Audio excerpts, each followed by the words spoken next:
Welcome to the Museum of the San Ramon Valley's virtual speaker series. I'm Dan Dunn, the director of the museum. As part of its contract, the virtual program series took off for vacation in June and July, but it's back tanned and relaxed, maybe a few pounds heavier, but with a new crop of stories that will take us through the fall and into 2023. Today's presentation, The History and Story of Mare Island Naval Shipyard, will cover the 142-year history of Mare Island operations since its establishment as the first naval base on the Pacific coast in 1854. We'll talk about the base's importance to the Bay Area, the United States, and the world. We'll check the foreign intrigue box as we learn about the German spy nicknamed the Blonde Bombshell, who collaborated with two other saboteurs to blow up a Mare Island powder magazine. The explosion rocked the North Bay during World War I. And we'll hear how and why Mare Island helped to take the United States Navy from wooden sail to nuclear submarines. To tell us this story, we couldn't have anybody better. Dennis Kelly has a long and deep ties to Mare Island. He worked for 22 years in the managerial well in technical positions ranging from nuclear engineer and facilities manager. He was assigned by the Department of Defense to be the ombudsman for the conversion from a military base to civilian use in 1993. After the base's closure, he's been a board member and an officer of Mare Island Historic Park Foundation. Please use the chat window at the bottom of the screen for any questions that you have. Feel free to send them in at any time during the presentation, and we'll address them at the end. And now it's my great pleasure to introduce to you Dennis Kelly. Dennis? Thanks, Dan. Let me get this fired up now. This just takes a minute.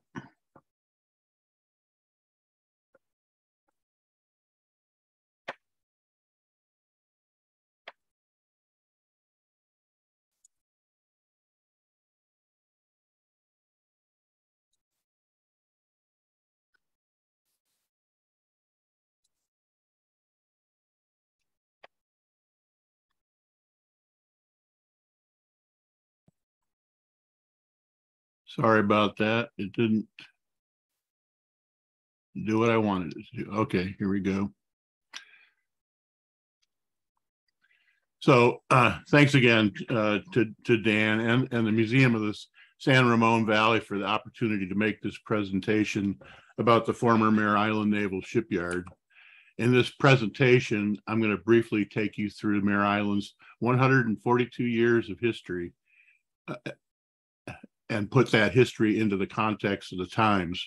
So first, let's get oriented by looking at this aerial photo of Mare Island taking back when the shipyard was still operational. You're looking north from San Pablo Bay up into the Napa Valley with the shipyard on your left and the city of Vallejo on your right. With that in mind, let's cover how and why Mare Island Naval Shipyard came to be and discuss the critical roles that it played in our Navy and in our national story. Because that history is too extensive to dig into deeply in the time we have, I'm going to focus on providing a high-level overview to provide a sense of the naval base's contribution during times of conflict and peace from the earliest days of the Wild West through the end of the Cold War in the 1990s. This tribute to the Mare Island workforce was done by artist William Wareham of San Francisco.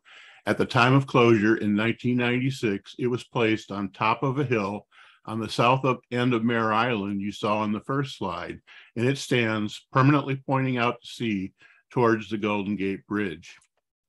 So how and why did Mare Island become the first naval base on the Pacific coast?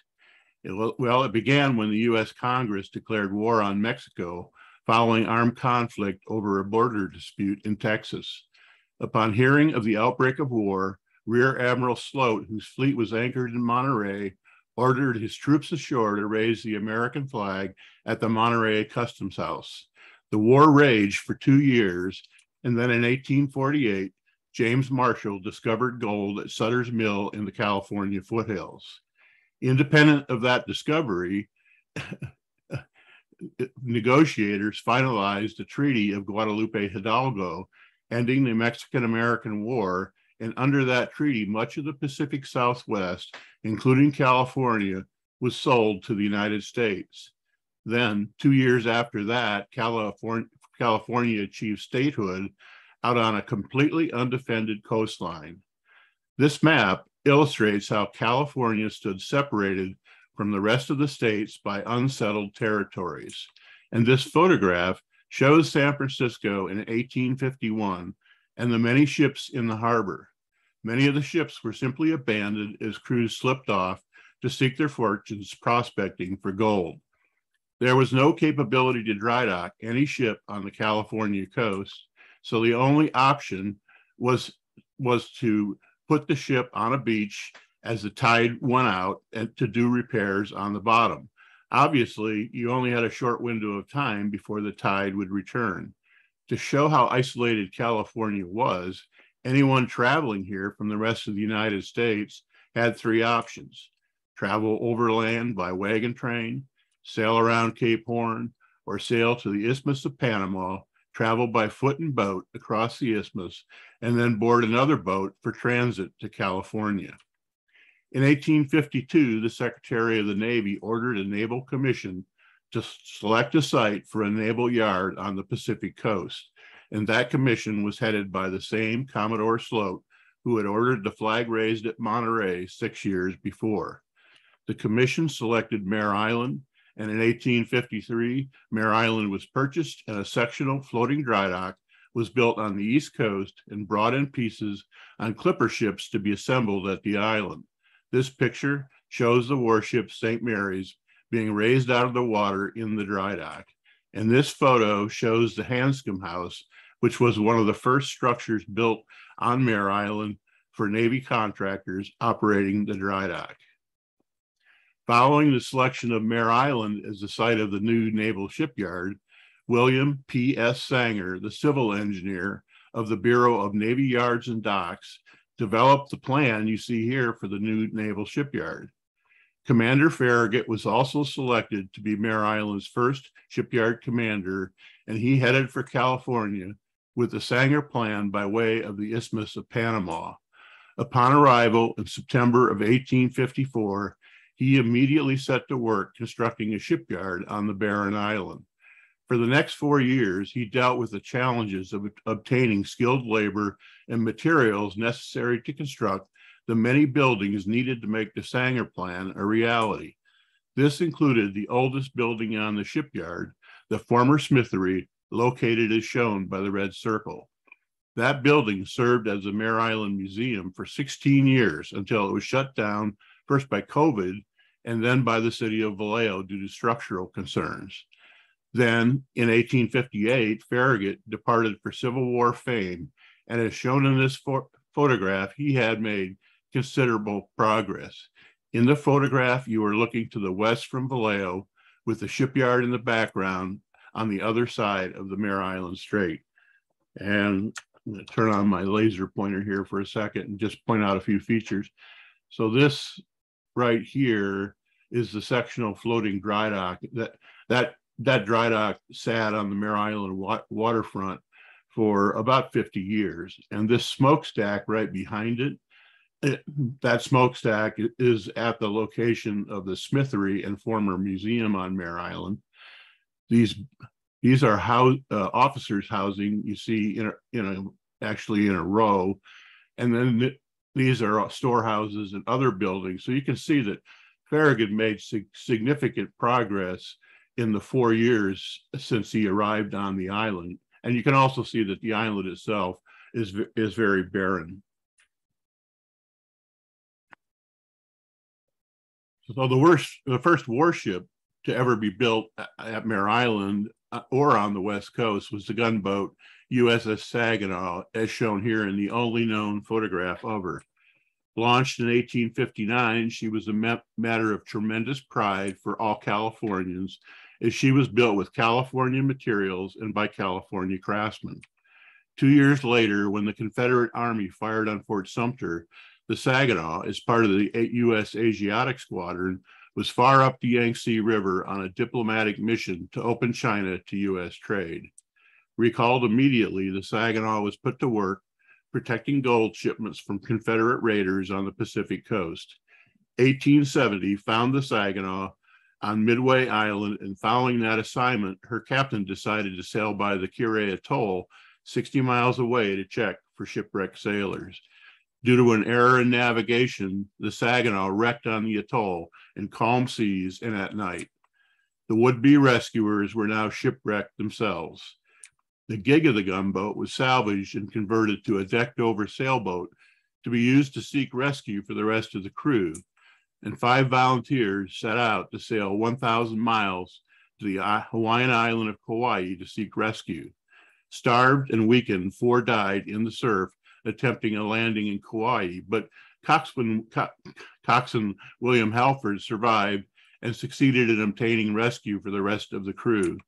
The gig survives to this day, and it is in a Navy warehouse in Maryland. And William Halford lived until 1919, and he's buried in the Mare Island Cemetery. Here you see the sidewheel shaft from the Saginaw, which was recently discovered on the island by divers from the National Oceanographic and Atmospheric Administration. In 1898, the United States crossed a major threshold. 122 years earlier, the nation was characterized by the isolationistic sentiments, as evidenced by the farewell address of our first president. He warned that the fledgling nation needed to avoid foreign entanglements. However, events in Spanish-controlled Cuba were about to put an end to isolationism as the United States pivoted to an age of empire.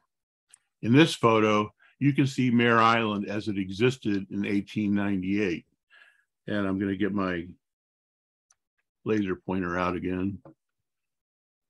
So again, this is almost the end of the 19th century, but you see that sectional floating dry dock is still located here. And you can see this smokestack, which is, again, the location of the former museum on Mare Island. The headquarters building is located here.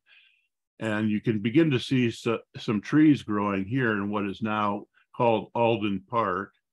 And then you can see those officers' housing in a line here, as well as a hospital. This was the first hospital that was ever built on Mare Island.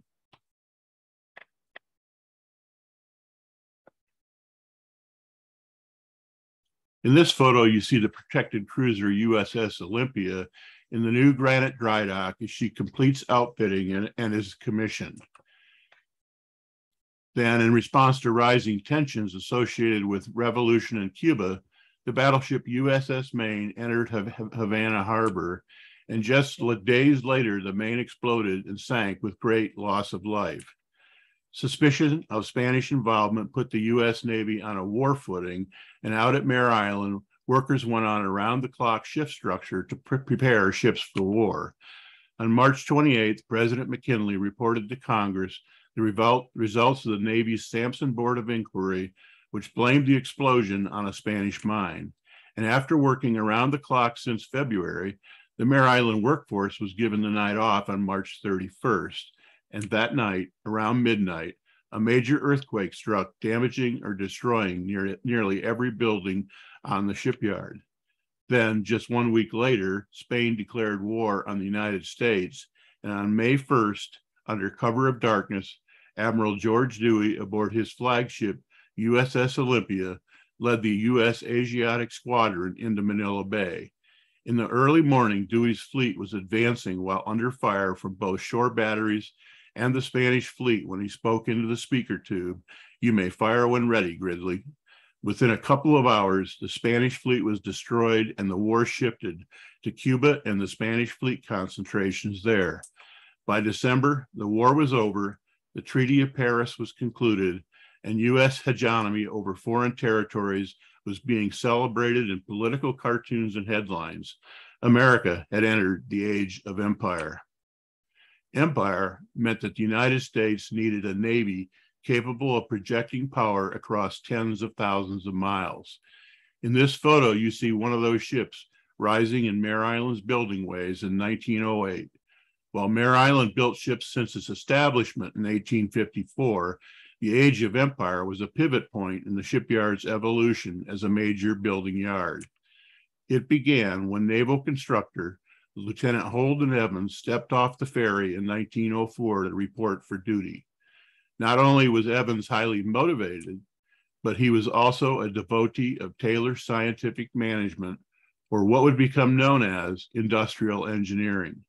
His passion was to reshape the moribund work practices at the shipyard to outcompete those of private shipyards, and he succeeded.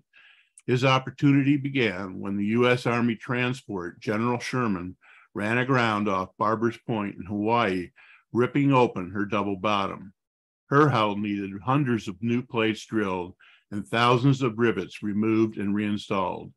Evans' bid to complete the repairs beat the private yard bids on both cost and schedule, and despite a slow start and resistance from unions, Evans was able to change work practices and complete the work under budget and ahead of schedule. Evans had promised the workforce that successful completion of the work would lead to more work, and he was right.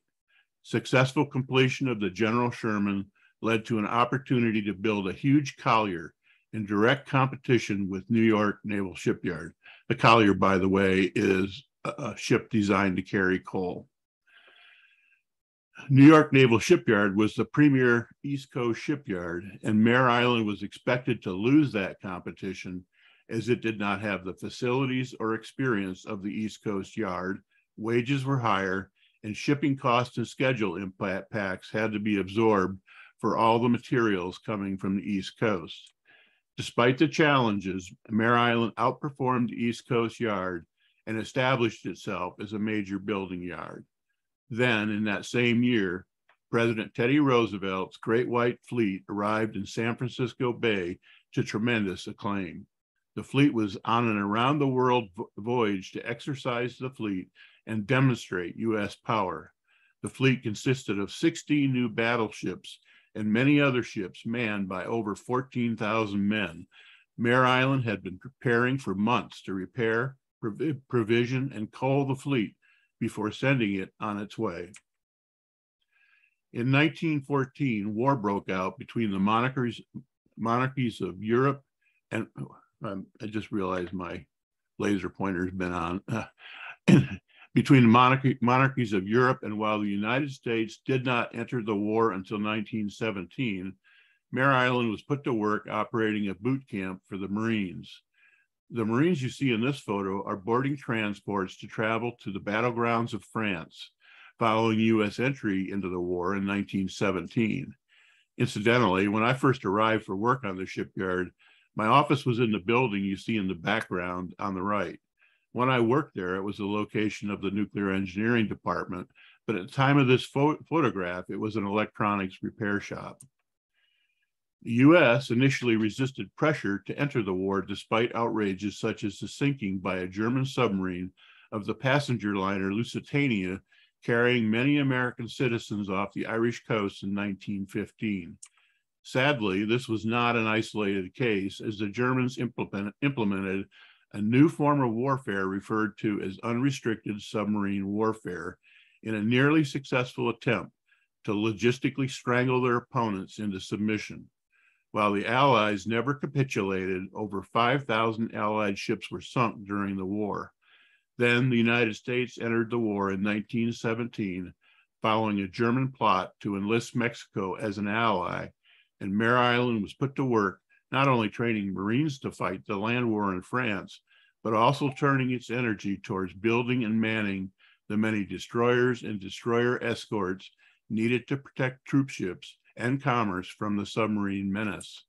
In addition, a boot camp for all Navy sailors from west of the Rockies sprung up on Mare Island overnight, as did multiple building ways needed to construct 17 destroyers and destroyer escorts. These were required to protect all of the U.S. resources pouring into France by ship. While World War I was a European war, the Bay Area was touched by the hostilities when an act of sabotage was perpetrated by Germany, as Dan mentioned in his intro.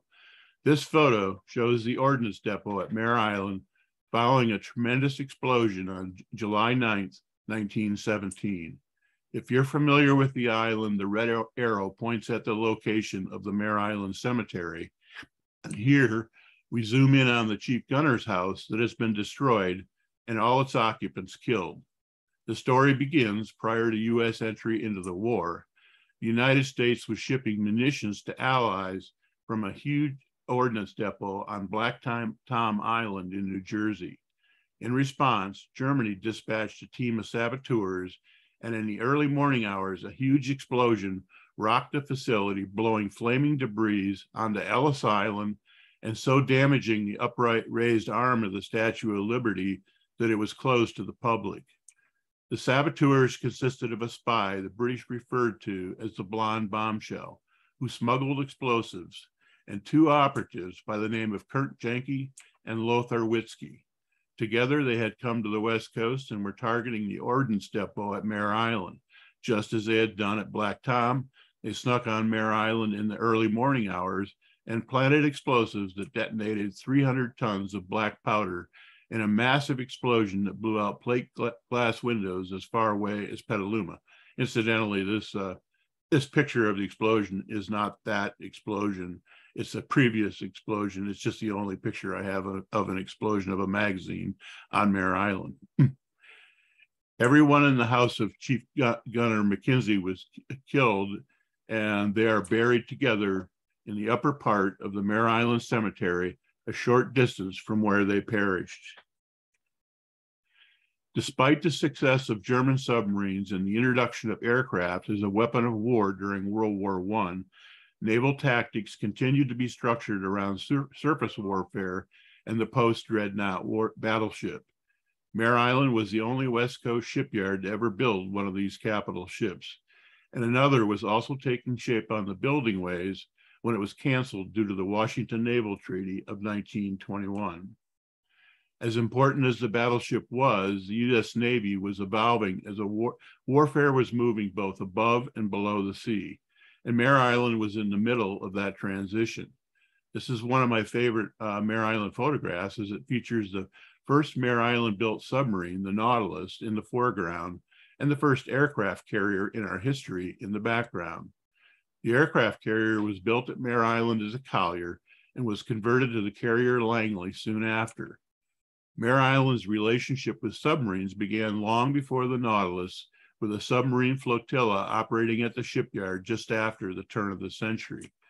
Then in 1910, Mare Island built a landing platform on the cruiser Pennsylvania, and a civilian, Eugene Ely, took off from Tanforan Racetrack in San Bruno and landed on that platform out on San Francisco Bay.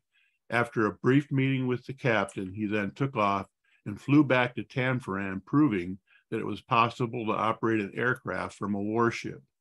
While that accomplishment was widely applauded, the idea that an aircraft could function effectively or be a threat to something as impregnable as a modern battleship was considered laughable, until Army General Billy Mitchell sunk the German battleship Ostfriesland with a near miss of a 2,000-pound bomb. Meanwhile, submarine design and tactics continued to be perfected, and in 1930, Mare Island built and commissioned the Nautilus, and with its range of 9,000 miles, it was capable of operating throughout the Pacific. This is an interesting photo of the USS Constitution at Mare Island during the height of the Great Depression. People came from throughout Northern California to see her, despite poor roads and the cost of travel. Mare Island's finest hour came with the U.S. entry into World War II, where, like so many United States industrial workers, the shipyard workers distinguished themselves as a key component of our nation's arsenal of defense. In this photograph, thousands of shipyard workers gather for a bond drive as the entertainer and comedian Bob Hope provides some relief from around-the-clock work. In 1939, the despotic governments of Japan, Germany, and Italy executed what they coined a Pact of Steel as they set off on wars of conquest worldwide. For us, the war began in the early morning hours of December 7th, 1941, outside Pearl Harbor, when the Mare Island-built destroyer USS Ward sighted and sank a Japanese submarine traveling in a restricted area.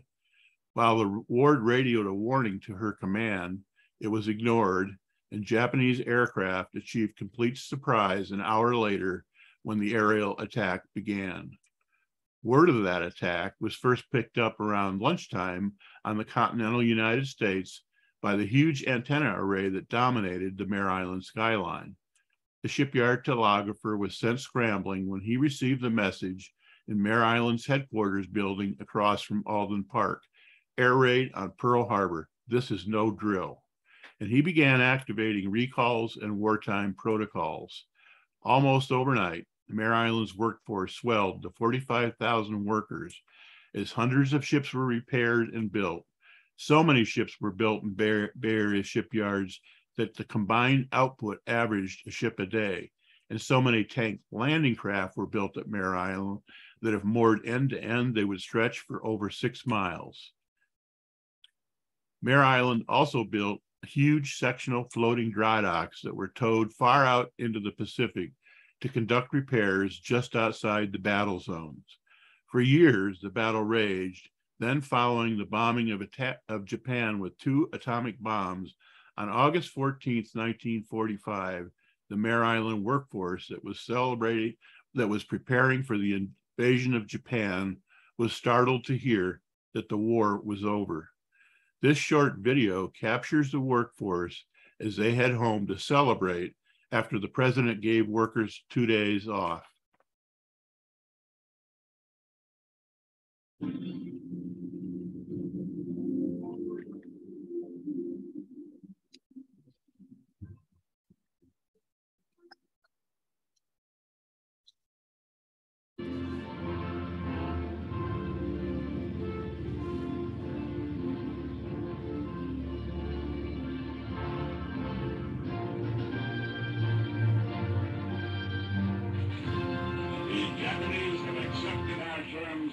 That is the word we have just received from the White House in Washington, and I didn't expect to hear a celebration here in our newsroom in New York, but you can hear one going on behind me. We switched to London. I don't know what happened. I'm not even sure whether you heard the first words of Prime Minister Abbey or not. I couldn't hear anything in our speaker here, but the confusion, suddenly we got the word from our private telephone wire from the White House in Washington. The Japanese have accepted fully the surrender terms of the United Nations. This, ladies and gentlemen, is the end of the Second World War. So sorry about the video jumping around. It hasn't done that before. I'm not sure what that was about. But at any rate, so World War II ended when the atomic bombs were dropped, forcing the surrender of Japan. And in this photograph, the Trinity atomic bomb is shown just before its successful test in 1945. Then overnight, the United States and the Soviet Union went from allies to enemies. And in 1947, the Truman Doctrine to resist communism was announced, formalizing that conflict. It's important to note that the atomic bombing of Japan came at the end of the war, and it was successful in part because the Japanese air defenses had already been destroyed. As the Cold War took hold, slow-moving aircraft carrying nuclear weapons were understood to be extremely vulnerable to countermeasures, such as interceptor aircraft and missiles tipped with nuclear warheads. Those missiles were deployed to blow incoming aircraft from the skies. Some of you may remember these missile systems because they ringed San Francisco Bay for years. It was clear that a less vulnerable delivery system for atomic bombs was needed to make the strategy to prevent nuclear war by mutually assured destruction a credible threat. A program to deploy nuclear missiles on undetectable submarines hidden beneath the seas began almost immediately, and Mare Island was in the middle of that program for years. You see here the Mare Island-built USS Cusk firing a Loon missile in 1947. If the missile looks familiar, it should. It was built with German plans for the buzz bombs that rained down on England during World War II. Once it was proven that the Loon missile could be launched and guided from a submarine, the challenge was designing a missile bay that would hold a battery of missiles while submerged. Here, Mare Island project personnel work on Project Lehigh during the development of just such a missile bay. In those days, before computer-aided software, mock-ups of designs were built to identify interferences and check functionality. Here you can see a completed missile bay emerging from Mare Island structural shop as part of Project Lehigh. And here you see a missile bay armed with Regulus missiles installed on the Mare Island built USS Tunney on the Mare Island waterfront. The Tunney deployed for 11 deterrent patrols in this configuration. And with the success of that system, Mare Island continued development of submarine deployed nuclear weapon systems.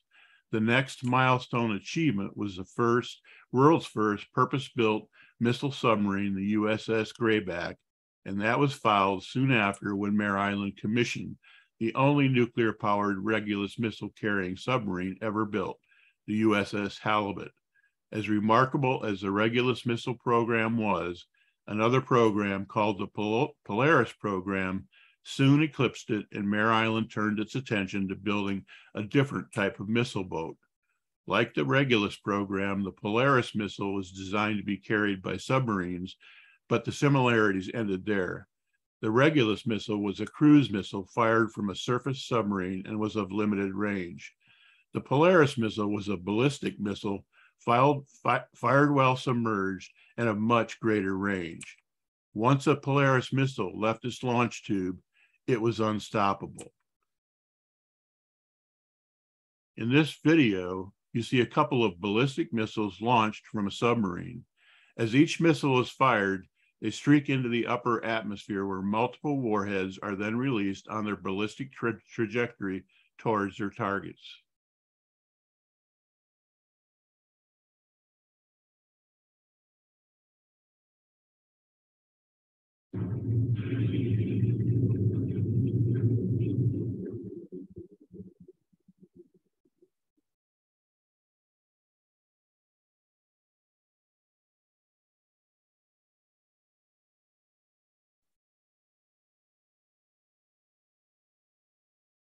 That was actually a Russian nuclear explosion. It just shows better.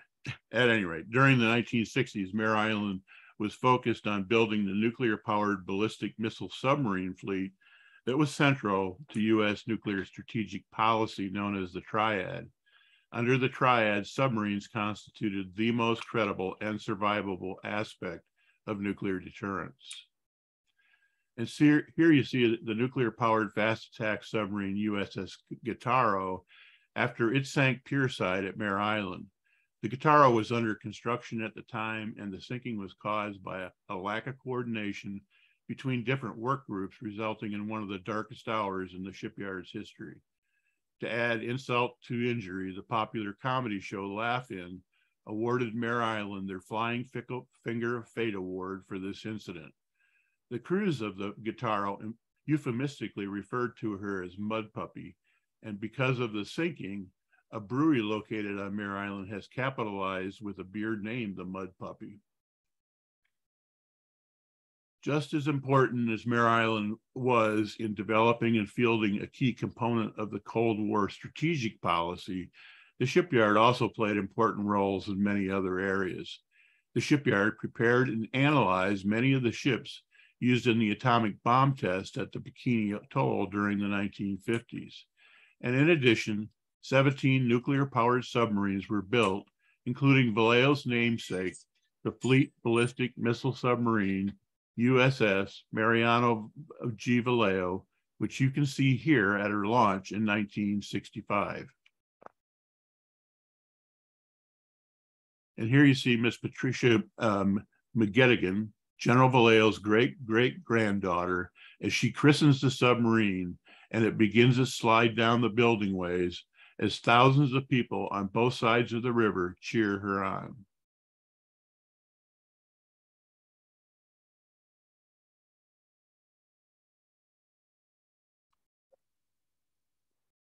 The Navy also took advantage of the North Bay's rivers and sloughs by establishing a training center on the shipyard for the brown water Navy that was fighting in Vietnam.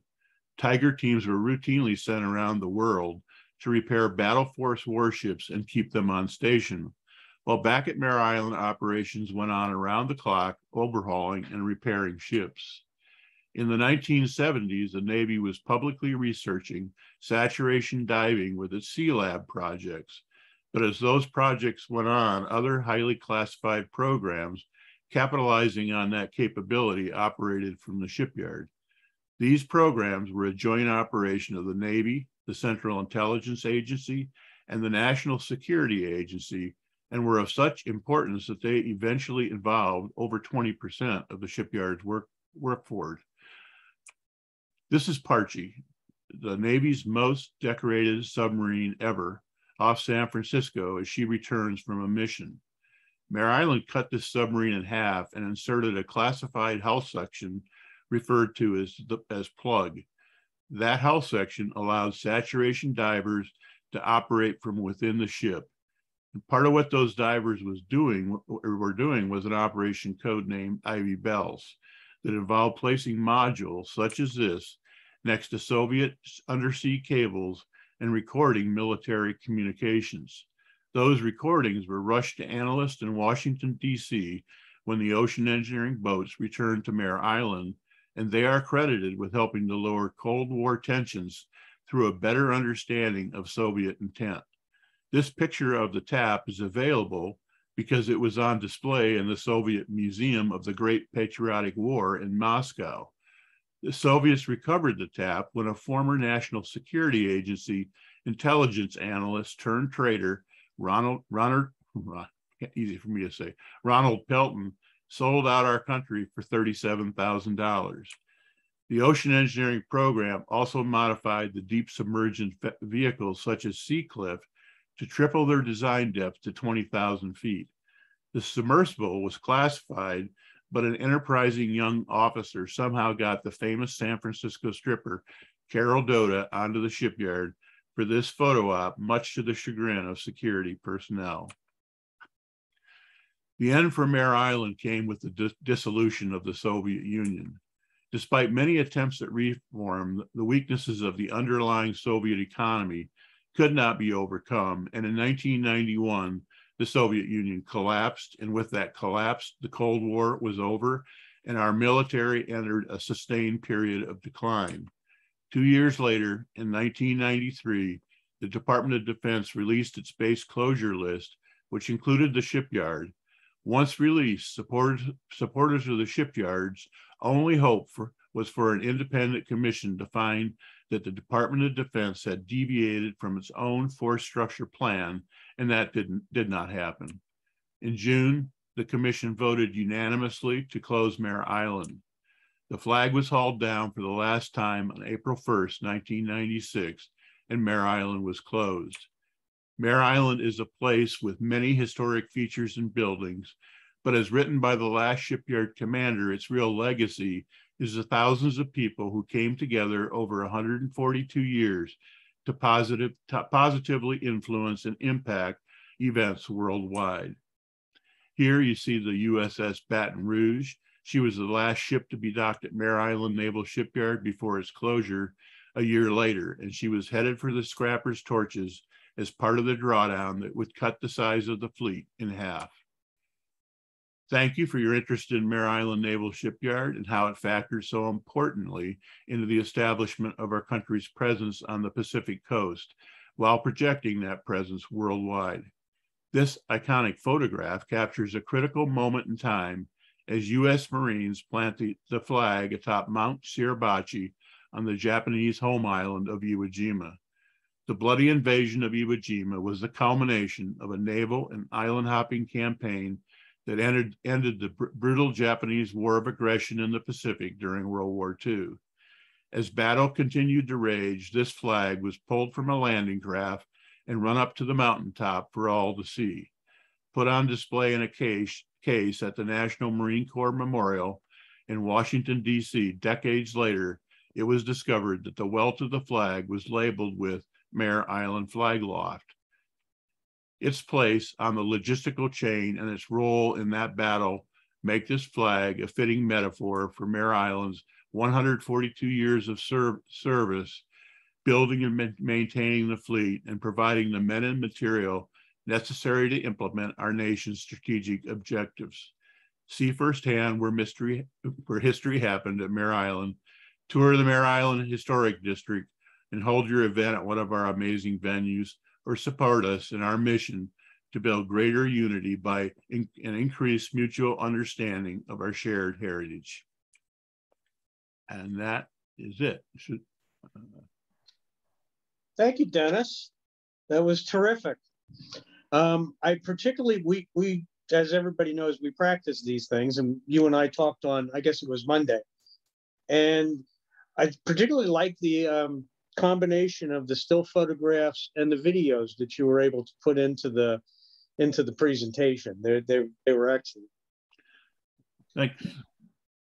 So a couple questions for you, and a comment first, which I think is appropriate given the way you've talked about the men and women that worked there. We had a person who sent us a comment who couldn't actually hang into the end, but they mentioned that their great-grandfather, their grandfather were both civil engineers on Mare Island, and that their mother had worked on the line at Mare Island at one point, probably again during World War II, which when you started talking about the real, I guess, importance of Mare Island being the men and women that worked there, I thought it was an appropriate time to throw that one in the mix. Yeah, there were generations that worked at Mare Island, Dan. And actually, what I learned coming from outside of Mare Island, I learned to be careful what you say about anybody at Mare Island because it's probably somebody's grandfather. Yeah, I get that. One of the things that struck me in the great photos that you were using was the amount that island kind of had to remake itself to keep up with the technology.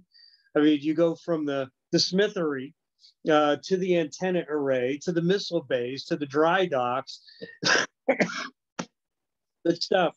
Can you talk a little bit about, excuse me, folks, can you talk a little bit about that constant evolution?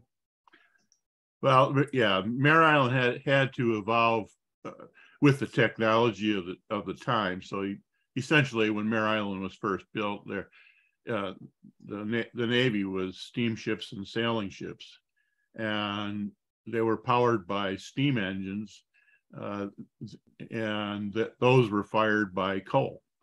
And around the turn of the century, the Navy transformed itself from coal to oil, and from triple expansion steam engines to steam turbines, and then ultimately to nuclear power. And all those technologies required different facilities.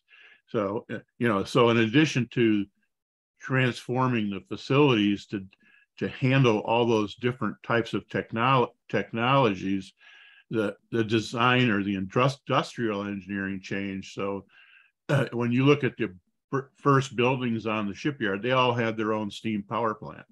And that power was transformed by pulleys and throughout the buildings. And you probably have seen that in some older buildings, in California that were industrial in nature.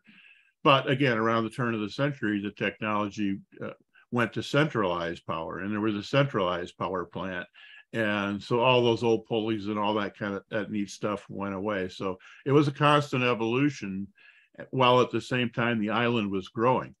The whole north end of the island was nothing but tidelands when World War II started, and it was completely filled in and covered with more building ways. So there was a lot of evolution as the years went on. Speaking of evolution, there were a couple photographs again that's kind of struck me, and you and I talked about these on Monday. I've always thought that the U.S. fleet submarines from World War II kind of reminded me like sharks on patrol. And that one photograph of the Nautilus passing the Langley, the Nautilus being sleek and obviously ready for anything that was going to happen to it. The Langley looks a little more ungainly and a little bit more like a project that had changed several times. Yeah, it was the Langley was the first aircraft carrier in our Navy, and it was built from a collier. that had become obsolete because of the coal. But to me, the interesting thing about the Langley is that any of the officers that fought in World War I in the air arm probably were trained on the Langley. And that included Chester Nimitz, who was in charge of the Pacific Fleet during the war. So the Langley's a neat ship, even though it was sunk by the Japanese, by the way. But even though it definitely wasn't state of the art as an aircraft carrier, it has an interesting history. So what was the Constitution doing? And I think we talked about this on Monday too, at the lines of the people ready to go view the Constitution, all dressed to the nines during the Depression. I just thought that's a great photo. Yeah, and well, as we talked on Monday, one of the interesting things about, well, first of all, the Constitution had been refurbished and was on a nationwide tour and had come to Mare Island as part of that tour. So that's why it was at Mare Island. What was interesting to me is my wife's great grandfather had a photographic studio in Fort Bragg, and he had passed on, and eventually I got hold of a lot of his old photographs, and I'm going through them, and lo and behold, here's all these pictures of the Constitution. And so, he had driven down from Fort Bragg to see the ship, and that's quite a trip for 1933 in the midst of the Depression. So it's funny how the history just kind of goes around and how it all gets connected. Yeah, true. Can you talk about the Mare Island Museum? Its past, what's happening with it now? Any ideas on the future that you can give us? Sure, I appreciate the question. So Mare Island we had a 50,000 square foot museum, and actually we had the largest collection, or still do have the largest collection of Navy artifacts anywhere in private hands. And we got shut down by COVID, as did most people. And then about the time, yeah, you know that story. Yeah. And about the time that we were getting ready to reopen following COVID, the city of Vallejo, who ultimately will own the building, but who we lease it from, had an engineering study on the structural soundness of the building, and it was found to be deficient, and so we closed it. And the price tag on fixing the museum is $20 million, which is way beyond our means. So the plan now, we have the old Admiral's Mansion, which is about a 10,000 square foot home on the island. And it has, it's steeped with history itself. Plan now is to open a museum in that building, and we have other issues with it we've got to address, which we are. But to open that museum as kind of an interim location, well, ultimately we seek a more appropriate museum location, on a longer time frame. So we won't have a museum open probably for another 2 years, and then again we hope to open again. And in the meantime, we have St. Peter's Chapel, which is the oldest naval chapel in the United States, which is open for events, and we do tours of it that can be booked on our website. Okay, good. Maybe to expand that question a little bit, somebody asked about the island itself, and what the kind of the future of that might be. Well, we're on our second developer, I guess, and they're in the middle of putting together a new plan for Mare Island. So although there is a reuse plan for the island, that's basically being relooked at. So I guess the answer to that question is we'll wait and see. I think they're looking at like another year or something like that before they roll out their new plan through standard environmental processes and whatnot. Okay. I think that's it for questions, Dennis. And again, I'd like to thank you for coming on. You do a great job of, again, my point of view, you do a great job of representing not only the island itself, but again, the men and women that who have worked there over the 142 years. So my compliments for that. I'd like to thank Dennis, and I want to thank you all for viewing this morning. If you missed any of our earlier programs, and we did get a question about this one, you can find them by visiting the museum's website at museumsrv.org. Today's program with Dennis will appear early next week. Join us on Thursday, September the 15th at 11:30 for the Geography of Eugene O'Neill. Eric Fraser Hayes, a friend of this museum, and the artistic director of the Eugene O'Neill Foundation, will give us new views and insights as to how locations from Danville, California, to New London, Connecticut, to New York, to Ireland, and the open sea helped shape O'Neill and the plays that changed American theater. If you like these programs and want them to continue, we ask that you make a donation by going to the museum's homepage, museumsrv.org, and clicking on the Donate Now button. We are also in need of volunteers. So if you can give us some time and give us some skill, please contact the museum. We could use it. I hope you enjoyed today's presentation. Stay safe, and thank you for watching. Thanks, Dan. Thank you, Dennis. Bye-bye.